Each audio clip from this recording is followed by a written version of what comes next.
Deciding to text the next 50 years is like opening a box, just where you then never touch again. No one prepares you for the shaking in your hands, the deep breath that cuts through your chest, or the feeling that you're breaking a promise to yourself. It's not just a message, it's the echo of a story that changed your life, and this is my story, told truthfully. To stand with any woman who feels caught between nostalgia and fear. I always thought it was over that relationship. I said it with conviction, repeated it whenever someone asked, and even started to believe it myself.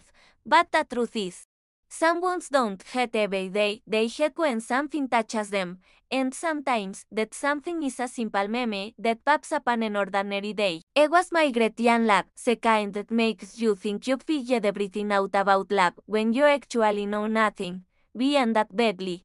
The way relationships often do when there is more pride than communication, and even though years passed, I never stopped wondering if he remembered what we were, or if it was really that easy for him to erase it all. The day I decided to text him wasn't a special day. I hadn't been drinking, I wasn't sad, I hadn't had a wesome. It was just tired of carrying questions that no one could answer. Sometimes, seeking answers is a way only act of bravery. I grabbed my phone and typed a simple, "Hey, how have you been?" It wasn't a declaration, not an attempt to get back together. It was a slightly open door, a silent invitation to see if there was still someone on the other side. The message sat unsent for minutes that felt like hours. I don't know if it was anxiety, fear, or a mix of everything, but I do notice that in that instant, I understood why so many women prefer not to touch the past, because it hurts more to try and open it than to leave it closed. While I waited, I realized that he didn't hold the power my own expectations did. I was more scared of silence than a bad response. Silence hurts because it forces you to imagine, to invent stories you'll never know are true. After almost half an hour, the notification appeared. My heart did a ridiculous, almost childish leap. I opened the message without reading, like someone peeking out a window unsure of the view. I replied, "Hey, I'm surprised to hear from you after all this time." No emojis. No excitement, but no cold distance either. It was a neutral message, too neutral, as if written by someone trying not to show what they feel. That response hit me harder than I imagined. It wasn't what I expected, but then again, I didn't know what I was expecting. Sometimes we write looking for closure, forgetting that the person might not be willing to give it. I replied with something like, as if we were just acquaintances bumping into each other, but inside, my mind was racing through every meme, every argument, every night I thought we'd never get over. The heart betrays you like that, it takes you to places just where you'd never intend to.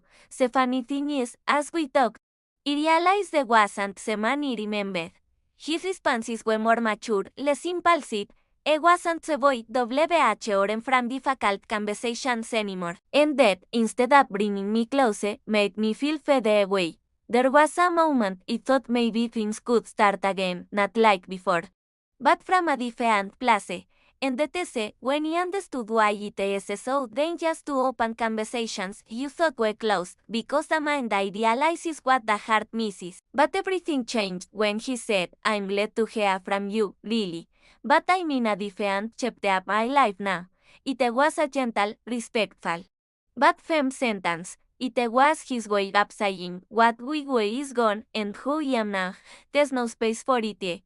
I felt a strange emptiness, not because I wanted him back, but because I realized he still occupied a place in my head that no longer existed in his life. And that's when I understood the most painful part. I didn't miss the person, I missed the story. I kept texting "Come this time," understanding that every word was a goodbye we never had. It is amazing how a chat can become the closure we couldn't give ourselves years ago. At one point, after a few kind phrases, I knew it was time to truly let go, not with anger, not with pride, but with the acceptance that comes when you understand the past doesn't belong to you.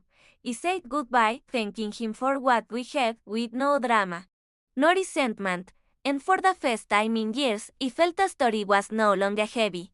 Sometimes we don't need the other person to come back. We just need the chapter to end well. When he closed the chapter, he took a deep breath. It was a mix of nostalgia and relief, like when you close a window and finally stop hearing the noise from outside. That's how it felt, silence. But a silence that didn't hurt. That they discovered something no one tells you. Texting an ex isn't an act of weakness. It's an act of honesty with yourself. It's acknowledging that there were still questions, emotions, and knots that needed to be untied. And doing that is also a form of healing. The most powerful part is that, in the end, his response didn't matter. What truly healed me was daring to find my own truth. Because closure is never given by the other person. It's given by the version of you who dares to look back without getting stuck there. The next day, he woke up different, lighter, as if I'd done an internal cleansing, because that is what happens when you truly close a cycle. You make space for what is new, for what chooses you, for what is meant for you. He understood it wasn't his response that freed me. It was the act of facing my emotions without hiding them. He learned that the past doesn't always want to be rescued. Sometimes it just wants to be acknowledged, and when you do that, it gives you back something you lost without realizing, clarity. You feel that clarity when you're no longer waiting for the other person to change, come back, or explain. You feel it when you understand that your life moves forward even if the story was left incomplete. Completing it is your emotional work, not a short task. After that exchange, we didn't text again. Not because there was tension, but because we both understood the conversation had saved its purpose. There was nothing more to it, and that was okay. Sometimes the final silence is the most mature way to close a story. What remained was a deep sense of gratitude. Gratitude for what we were, for what didn't work out, and for what it lent. Not all stories have a happy ending, but they can all have a conscious one. Today, I can say that texting him was one of the